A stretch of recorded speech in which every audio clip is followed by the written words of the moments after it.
6-5 game, 13:40 left. And a foul against Sam Dower as he shoves Chito Koch to the floor.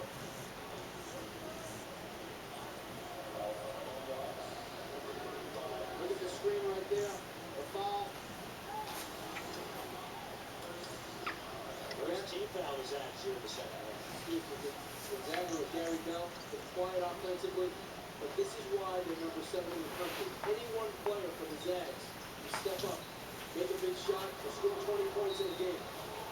Chito Koch fumbles the ball out of bounds. So it goes to Gonzaga.